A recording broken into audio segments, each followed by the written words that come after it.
អូខេអញ្ចឹងយើងថ្ងៃហ្នឹងគឺយើងបន្តតាក់ទងជាមួយនឹងរូបមួយនេះអញ្ចឹងរូបមួយនេះគឺផ្ដល់ឲ្យយើងចំនួន4 view មាន top មាន front មាន right ហើយនិង bottom view ដោយសារតែរូបនេះគឺវារៀងស្មុគស្មាញបន្តិចអញ្ចឹងមិនគេផ្ដល់ view យើងចំនួន4អញ្ចឹងរូបនេះខ្ញុំចាប់ផ្ដើមគូរចេញពី front view អូខេ front view គឺរូបចាប់របស់ខ្ញុំគឺខ្ញុំអាចចាប់ផ្ដើមចេញពីចតុកោណកែងដែលមានទទឹង18និងបដោយ71អញ្ចឹងរូបនេះ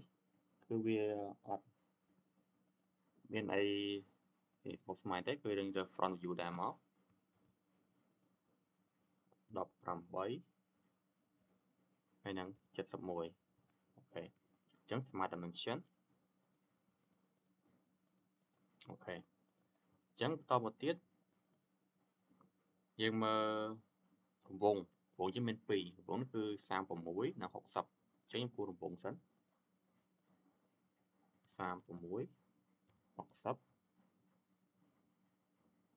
អូអានេះប្រហែលជា60អញ្ចឹងខ្ញុំដាក់ Smart Dimension មុនអូខេ36 60អូខេ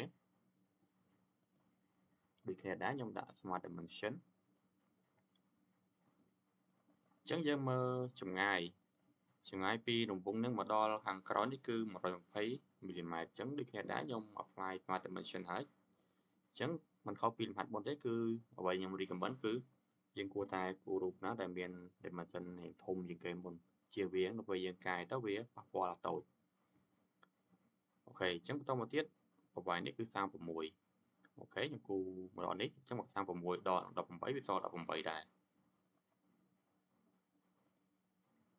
18អូខេហើយខ្ញុំគូរបញ្ចុះវាភ្ជាប់គ្នាឲ្យមកដោយសារវារូបវាបែបនេះហើយពីលើមកវិញគឺ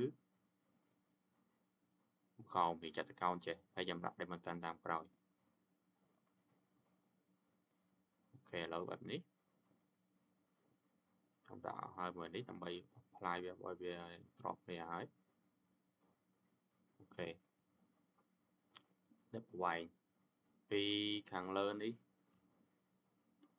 ពីខាងលើនេះមកដល់វានេះគឺប្រវែងវាគឺ58អូខេហើយចំពោះ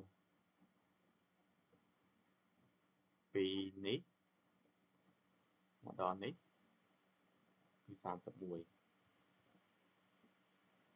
ឡូវខ្ញុំវិសានេះវាដាក់កាច់មកលើអញ្ចឹងអត់បញ្ហាទេខ្ញុំបោះពីជំហាននេះទៀតចំពោះប្រវែងរង្វង់នេះគឺ67ពីនេះដល់លើអញ្ចឹង Smart Dimension នេះដល់នេះ67អូខេឥឡូវខ្ញុំអត់ចាំបាច់នេះទេខ្ញុំសាកទីពីក្រោមអូខេ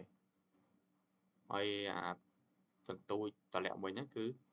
37ដក31គឺ6មីលីម៉ែត្រ6អូខេហើយយើងភ្ជាប់រវាងអានេះជាមួយនឹងរង្វង់គឺអូតូម៉ាទិកគឺបាទឥឡូវដោយសារនេះខ្ញុំគូរមួយវាគម្លាតខ្ញុំប្រើ tool មួយឈ្មោះថា Extend to Next អូខេឥឡូវយើងសល់ប៉ុណ្ណេះឥឡូវខ្ញុំគូរកន្លែងនេះមួយទៀតគឺបែបនេះអញ្ចឹងប្រវែងនេះដល់នេះគឺ76ឥឡូវខ្ញុំគូរមកហើយចាំយើងដាក់ dimension តាមក្រោយ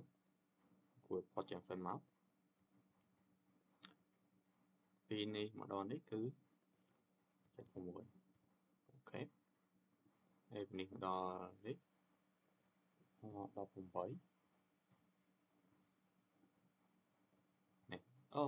គេ18ដល់36 76ហើយកម្ពស់វា22អូខ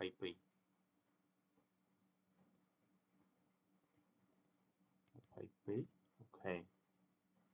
ហើយខ្ញុំបោះ verify នេះមួយទៀតតើវា36មែនអត់បាទគឺ36មែនគឺវាខុសទេឥឡូវដូចជាអស់ហើយរូបមួយនេះនៅសល់នេះមួយទៀតភ្ជាប់គ្នាហើយអញ្ចឹងភ្ជាប់ធំនេះសិនអូខេអញ្ចឹងដោយសារផាតនេះវាធំដែរអញ្ចឹងខ្ញុំសូមស្កប់មកផាតធំនេះសិនអញ្ចឹងផាត1គឺយើងបានធំនេះ